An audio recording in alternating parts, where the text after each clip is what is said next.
नमस्कार, स्वागत है आपका हमारे YouTube चैनल पर। G20 की एक बैठक जम्मू कश्मीर में होगी और ये पहले से तय था और ये बैठक होगी टूरिज्म को लेकर वर्किंग ग्रुप की एक बैठक है। लेकिन इस बैठक को लेकर पाकिस्तान के पेट में बहुत दर्द है। पाकिस्तान ये मामला लगातार उठा रहा है और इसको लेकर वो लगातार टर्की और चाइना जैसे अपने जो अपने कंट्री हैं, जो दोस्त ममालिक हैं, उनसे कह रहा है कि भारत पर दबाव डाला जाए और ये बैठक यहां नहीं होनी चाहिए। आखिर पाकिस्तान को तकलीफ क्या है, इसे समझने के लिए हमने आज आमंत्रित किया है पीओके के पाकिस्तानी जो कब्जे वाला जम्मू कश्मीर है, कब्जे वाला कश्मीर है, उसके एक्टिविस्ट डॉक्टर अमजद अयूब मिर्जा, जो कि एक लंबी लड़ाई लड़ रहे हैं। सर, आपका स्वागत है हमारे चैनल पर। Thank you very much. Sir, ये जो इंट्रो में जैसा कि मैंने आपको बताया, पाकिस्तान लगातार इस मुद्दे को उठा रहा है और वो ये कहता है कि ये यूएन की करारदाद है, ये उसका वायलेशन है और भारत ऐसा करके ठीक नहीं कर रहा है और ये लगातार माहौल बना रहा है कि ये बैठक वहां नहीं होनी चाहिए। आखिर क्यों नहीं? क्योंकि भारत तो अपने हिस्से वाले कश्मीर में डेवलपमेंट भी कर रहा है और दुनिया को दिखाना चाह रहा है कि यहाँ लोग कितने खुशहाल हैं, कितने तरक्की कर रहे हैं। क्या ये वजह है पाकिस्तान इसलिए परेशान है? जी बहुत शुक्रिया पांडे जी। देखिए, बात यह है कि पाकिस्तान की जो सरकारें हैं और जो फौज है, इन्होंने अपने वजूद की जो जस्टिफिकेशन है वो हमेशा ये दी है कि पाकिस्तान इसलिए बना था कि हिंदू और मुसलमान इकट्ठे नहीं रह सकते। और फिर पाकिस्तान बनने के बाद इन्होंने हमेशा ये कहा कि अभी पाकिस्तान की तकमील नहीं हुई, कंप्लीशन नहीं हुई जब तक कि कश्मीर जो है वो पाकिस्तान का हिस्सा नहीं बन जाता। और ये बिल्कुल लग बात है, गलत बात है, बेबुनियाद बात है। उसकी वजह ये है कि पाकिस्तान जो है इसका ना तो वजूद कलमे की वजह से हुआ और ना इसलिए हुआ कि हिंदू और मुसलमान इकट्ठे नहीं रह सकते। पाकिस्तान का वजूद तो ग्रेट गेम का एक प्लान था कि सेंट्रल एशिया और अफगानिस्तान के दरमियान और भारत के दरमियान एक बफर स्टेट कायम की जाए, जो अंग्रेजों की कठपुतली सरकारें वहां पे कायम की जाए, ताकि भारत और सोवियत यूनियन जो है इनका आपस में जमीनी रास्ता ना हो। जहां तक कश्मीर का ये दावा करते हैं कि जी कश्मीर जो है वो पाकिस्तान की शहर आ गया है, तो उसमें ये है कि पाकिस्तान बनने के बाद भी कश्मीर तो खुद मुख्तार रियासत थी, कश्मीर तो पाकिस्तान का हिस्सा नहीं थी। 22 अक्टूबर 1947 को उन्होंने हमला किया, कब्जा किया बहुत बड़े हिस्से पे पाकिस्तान के। और उसके बाद महाराजा हरि सिंह ने भारत के साथ इंस्ट्रूमेंट ऑफ एक्सेशन पे दस्तखत किए, जैसे 560 दूसरी जो प्रिंसली स्टेट थी उन्होंने साइन करके रिपब्लिक ऑफ इंडिया कायम किया। तो ये कहना कि पाकिस्तान की तकमील नहीं होती उस वक्त तक जब तक कि कश्मीर उसका हिस्सा नहीं बनता, तो क्या इसका ये मतलब लूं कि अफगानिस्तान चूंकि मुसलमान मुल्क है और ईरान चूंकि मुसलमान मुल्क है और उनकी सरहदें पाकिस्तान से मिलती हैं, तो जब तक वो पाकिस्तान का हिस्सा नहीं बनते तब तक पाकिस्तान की तकमील नहीं होती। तो बेसलेस बातें हैं। अब G20 की मीटिंग से पहले 370 खत्म हुआ, 35 से खत्म हुआ 5 अगस्त 2019 को। तो उसके बाद आप मुझसे बेहतर जानते हैं कि कितनी डेवलपमेंट हुई है इंडिया में और अपना इंडियन कश्मीर में, और कितनी इन्वेस्टमेंट आ रही है और कितना आतंकवाद का खात्मा किया गया है वहां से। और ये सारी बातें पाकिस्तान को नहीं पसंद, इसलिए कि उनका जो नैरेटिव था वो ये था कि इंडियन आर्मी जो है वो वहां बहुत जुल्म कर रही है और कश्मीरी जो है वो मर रहे हैं और पता नहीं क्या हो रहा है। तो वो नैरेटिव जो है सारा वो तो गया जो है वो दही लेने। अभी जी। आज का मैं आपको बताऊं कि आज जो है वो अखबार में जो खबरें छपी हैं पाकिस्तानी ऑक्युपाइड जम्मू कश्मीर में, वो ये छपी हैं कि जी वहां पे जो है कश्मीर के अंदर उन्होंने फोटोग्राफ छापी हैं कि हर तरफ फौज है और बख्तरबंद गाड़ियां हैं। लेकिन हकीकत यह है कि हजरत बल में जुम्मे वाले दिन परसों जो जुम्मतुल विदा है, जो रमजान का महीने का आखिरी जो जुम्मा होता है उसको जुम्मतुल विदा कहते हैं, यानी द फेयरवेल जुम्मा। और वो इसलिए कहते हैं कि इस जुम्मतुल विदा वाले दिन जो इस्लाम के प्रॉफिट हैं हजरत मोहम्मद, उन्होंने खाना काबा पे खड़े होकर आखिरी स्पीच दी थी, and after that he passed away. तो हजरत बल खचाखच भरा हुआ है वहां। श्रीनगर में लोग ईद की शॉपिंग कर रहे हैं, बंदे में बंदा चढ़ा हुआ है वहां। तो ये चीजें वो छुपा रहे हैं और झूठ पक रहे हैं। और अब अगर G27 की जो ये मीटिंग है, इसके बाद जी तो 20। बिल्कुल ही पैराडाइम शिफ्ट आ जाएगा ना वर्ल्ड ओपिनियन में। हम ओपिनियन जी जी। देखें, वर्ल्ड ओपिनियन जो है वो पूरी तरह से शिफ्ट हो जाएगी G20 के बाद। और पाकिस्तान का खेल मुकम्मल तौर पर जमीन बोस हो जाएगा, खत्म हो जाएगा कश्मीर को लेकर के। अब ये कोशिश कर रहे हैं कि किसी ना किसी तरीके से जो है इसके खिलाफ प्रोपेगेंडा किया जाए, शोर किया जाए, लेकिन कुछ सुन नहीं रहा। जी जी डॉक्टर साहब, दुनिया के जो ताकतवर देश है, चाहे अमेरिका हो या बर्तानिया हो या फ्रांस हो, मैं खासकर अमेरिका की बात करूंगा। अमेरिका आज अगर दुनिया को अपने इशारों पर नचाना चाहता है या दुनिया को डिक्टेट करता है कि तुम ऐसा कर लो, तुम ऐसा कर लो, तो उसके पास कहीं ना कहीं वो कुव्वत है, वो ताकत है। वो दुनिया की सबसे बड़ी कुव्वत है, बड़ी ताकत है, सुपर पावर है। ठीक है। पाकिस्तान जिसके पास अभी कुछ भी नहीं है, पाकिस्तान की जो माली हालत है उससे दुनिया वाकिफ है। पाकिस्तान का रुपया कहां पर है, पाकिस्तान में जो आटे के लिए लाइनें लगी हुई हैं और राशन नहीं है, लोग कुचले जा रहे हैं। इतने बुरे हालात में पाकिस्तान ये कैसे सोचता है कि हम दुनिया से कहें, हम दुनिया को डिक्टेट करें या कहें उससे कि साहब आप भारत में जो बैठक होने जा रही है, जो समिट होने जा रही है, वहां मत जाइए। ये कैसे मतलब इतनी हिम्मत कहां से आती है? नहीं, इसमें हिम्मत का कोई लेना देना नहीं है, और ना वो उसकी कोई सुनता है। एक चीज होती है जिसे हम कहते हैं न्यूसेंस वैल्यू। पाकिस्तान की न्यूसेंस वैल्यू है, ये न्यूसेंस क्रिएट करता है। जैसे एक बहुत अच्छी शादी चल रही हो, शादी की पार्टी चल रही हो, उसमें जो है कोई एक रिश्तेदार ऐसा आ जाता है जो वहां के शराब पी के तो बकवास करता है और गंद डालता है, और वहां लड़ाई हो जाती है। और फिर वो शादी शादी के वजह से याद नहीं रहती, वो उस लड़ाई की वजह से याद रहती है कि जी वो अंकल आए थे और उन्होंने शराब दारू पिया हुआ था और उन्होंने बकवास की, तो लड़कों ने उनको धक्के दे के बाहर निकाल दिया। तो इसी तरह पाकिस्तान की न्यूसेंस वैल्यू है, वो ये चाहता है, और ये समझने वाली बात है आपके लिए और तमाम हिंदुस्तानियों के लिए, कि भाई पाकिस्तान G20 को तो रोक नहीं सकता होने से वहां कश्मीर, लद्दाख, जम्मू में। और आपको ये भी बता दूं कि सिर्फ यहां नहीं हो रही, मोदी जी ने मेक श्योर किया है कि 28 यूनियन जो स्टेट्स हैं इंडिया की, उन सब स्टेट्स में ये होगा।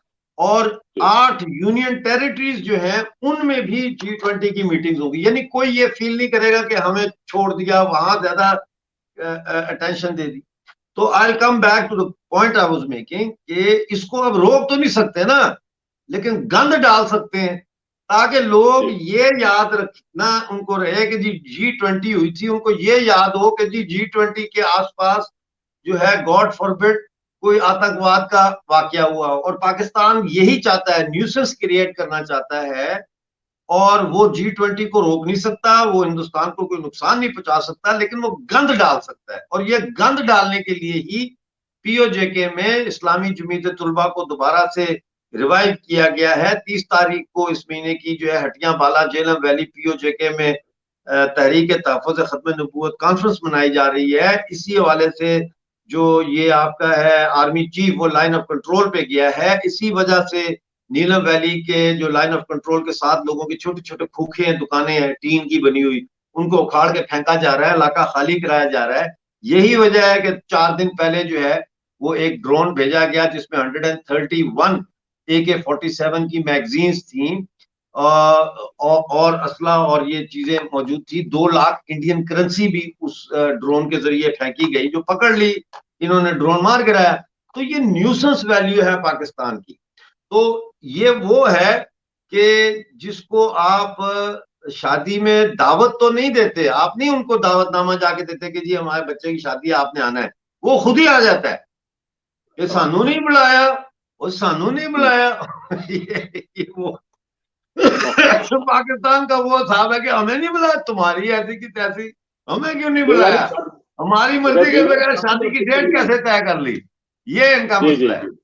जी। जी जी डॉक्टर साहब बिल्कुल ठीक कह रहे हैं आप। डॉक्टर साहब, एक डेवलपमेंट ये भी हुई थी बीच में कि हमारे जो होम मिनिस्टर साहब हैं अमित शाह, उन्होंने ऐलान किया था कि जैसे करतारपुर कॉरिडोर खोला गया सिख यात्रियों के लिए, तो जो यहाँ से हिंदुस्तान से या खासकर कश्मीर से जो शारदा देवी का जो पीठ है, माँ शारदा का पीओके में, तो उसके लिए भी हम एक बहुत बड़ा कॉरिडोर बनाएंगे। और वो एक असेंबली में रेजोल्यूशन पास भी हो गया। उसके बाद तनवीर इलियास ने उसको पलट दिया। उसने कहा, मतलब पलट नहीं दिया बल्कि उन्होंने मुखालफत की है इसकी। तो रेजोल्यूशन तो पास हो ही गया है डॉक्टर साहब। तो जो आप न्यूसेंस वैल्यू की बात कर रहे हैं, कि आपने कहा कि ये केवल बेहूदगी फैलाते हैं दुनिया भर में और डिस्टर्ब करते हैं लोगों को, कंट्रीज को। तो मुझे लगता है कि पाकिस्तान जब एक तरफ ये कहता है कि हमको भारत के साथ ताल्लुकात ठीक करने हैं, हमको ट्रेड करना है, और वहां के लोग, मैं देख रहा हूँ, वहां के बहुत सारे यूट्यूब चैनल और सड़कों पर लोग बात करते हैं कि इंडिया ने इतनी तरक्की कर ली है और हमारे यहाँ तो कुछ भी नहीं है, और वहां तो इतने बड़े बड़े इवेंट हो रहे हैं, भारत हमारे साथ क्रिकेट नहीं खेलता, बहुत सारी बातें हो रही हैं। लेकिन जब कहीं ताल्लुकात को थोड़ा सा नॉर्मलाइज करने की कहीं से भी थोड़ा बहुत कोशिश की जाती है, अगर इस बहाने अगर ये कॉरिडोर खुलता, बनता, तो इसमें पाकिस्तान को भी फायदा होता, पीओके में जो लोग रह रहे हैं, वहां की जो जनता है उसको भी फायदा होता, यहाँ के तीर्थ यात्री वहां जाते, एक आना जाना शुरू होता। लेकिन पाकिस्तान क्या करता है, वो कहता है कि पहले आप जो व्यापार है, ट्रेड शुरू करो। ट्रेड तो शुरू करना चाहते हैं, लेकिन ये काम नहीं करना चाहते हैं। इसके पीछे क्या वजह है? देखिए, ट्रेड का तो एक अलग ही मसला है ना, वो तो चले उसको छोड़ देते हैं। फिलहाल बात करते हैं शारदा पीठ नहीं खुलेगा, क्यों नहीं खुलेगा? इसलिए कि पाकिस्तान नहीं चाहता कि इंडियन जो कश्मीर है वहां से लोग पाकिस्तानी मकबूजा कश्मीर आए, चाहे हिंदू हो चाहे यात्री बन के आए, और फिर वो वहां बताएं आके कहानियां लोगों को कि भाई हमारे यहाँ तो ये हो रहा है, हमारे यहाँ तो ये हो रहा है, डेवलपमेंट हो रही है, हम तो बड़े खुश हैं। और यहाँ के लोगों को फिर हकीकत का पता चले, और फिर यहाँ वहां के जो यहाँ आएंगे वो यहाँ के हालात देख के वापस जाके बताएंगे कि भाई वहां तो तबाही और बर्बादी है, लोग भूखे मर रहे हैं। जी। तो ये इंटरेक्शन होगा, जिसे कहते हैं ना, अवामी सतह पे, जनता की सतह पे। तो जनता की सतह पे कोई कनेक्टिविटी जो है वो पाकिस्तान कभी भी अलाउ नहीं करेगा। और जो तनवीर इलियास को जो हटाया गया है उसमें बहुत सारी चीजें इन्वॉल्व हैं। उसमें एक ये भी इन्वॉल्व है कि how come under your watch this proposal was pass through, resolution was pass through the assembly, so you bloody well get out. उसको हटाया। आज होना है नए प्राइम मिनिस्टर का इंतखाब, मुझे नहीं पता कौन आएगा या क्या होगा, लेकिन जो भी आएगा वो पाकिस्तानी मिलिट्री स्टैब्लिशमेंट का सहूलतकार ही होगा हमारे लिए। जी जी जी डॉक्टर साहब, डॉक्टर साहब, एक सवाल और है, थोड़ा सा इसको जोड़ते हुए पूछूंगा। आर्मी चीफ पाकिस्तान के आसिम मुनीर ने पाकिस्तान के कब्जे वाले कश्मीर का दौरा किया, वहां लोगों से उन्होंने तकरीर वगैरह भी की। डॉक्टर साहब, जो एक मैं आपका आर्टिकल पढ़ रहा था, आपने लिखा था कि जो वॉर ऑन टेरर, जो कि अभी जो उन्होंने शुरू किया है नए सिरे से टीटीपी के खिलाफ, अफगानिस्तान पर कहा है कि हम तालिबान के उन इलाकों पर अटैक करेंगे जहां ये टीटीपी वाले छिपे हुए हैं।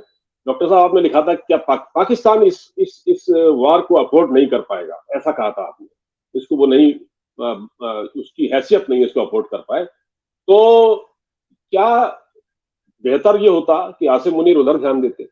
वो पीओके का दौरा कर रहे हैं। और दूसरा ये है कि क्या वाकई पाकिस्तान सिंसियर है, जो तालिबान पर अटैक कर पाएगा, या सिर्फ ड्रामेबाजी है ये? अटैक नहीं कर सकता, और अगर ये करेंगे, ये तो एक या दो टीटीपी के कैंप्स पे करेंगे ना अटैक अफगानिस्तान में।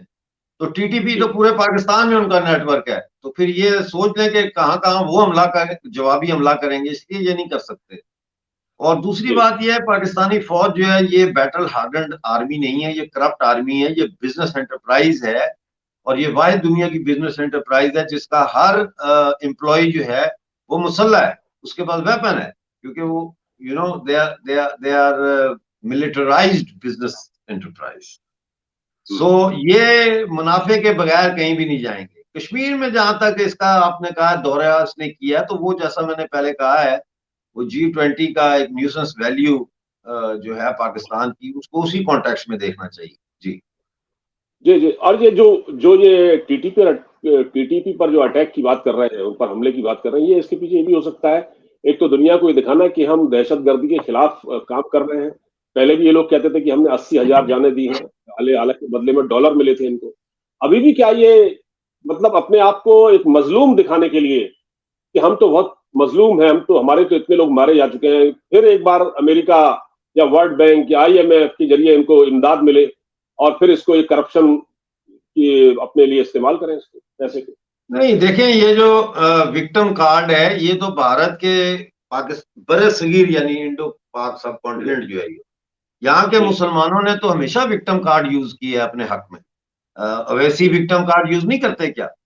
हिंदुस्तान के जो इस्लामिक रिलीजियस लीडर्स हैं वो नहीं विक्टिम कार्ड इस्तेमाल करते, तो पाकिस्तान भी इसी तरह विक्टिम कार्ड यूज करता है। लेकिन दुनिया बेवकूफ नहीं है, इवन भारत के जो मुसलमान जनता है वो भी सब समझती है।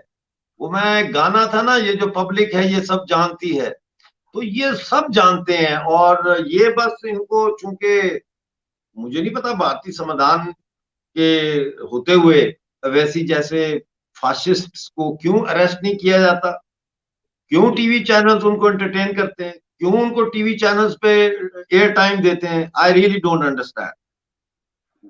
नहीं, कुछ मजबूरियां होंगी डॉक्टर साहब। और खैर जो भी, अब मैं तो खैर फोकस कर रहा था G20 पर, तो G20 की जो मीटिंग है वो होगी और पाकिस्तान, जैसा कि आपने कहा, करता रहेगा अपनी तरफ से न्यूसेंस, उसकी वैल्यू है एक, वो क्रिएट करता रहेगा, लेकिन इससे उस पर कोई फर्क नहीं पड़ना है। और रही बात शारदा जो पीठ का कॉरिडोर, वो भी अभी फिलहाल आपके मुताबिक अभी वो खुलने नहीं जा रहा है, उस पर कोई काम नहीं होगा। लेकिन पाकिस्तान कुछ ना कुछ ऐसी खुराफात कर सकता है G20 की मीटिंग के दौरान, लेकिन उसके लिए हमारी जो फौज है, हमारी जो आर्मी है, मिलिट्री है, पैरामिलिट्री फोर्सेज है, पूरी तैयारी है उसकी। डॉक्टर साहब, आप हमसे जुड़े, आपका बहुत बहुत शुक्रिया हमसे बातचीत करने के लिए और अपना इतना बेशकीमती वक्त निकालने के लिए। धन्यवाद doctor. Thank you so much. नमस्कार। जय हिंद। नमस्कार। जय हिंद।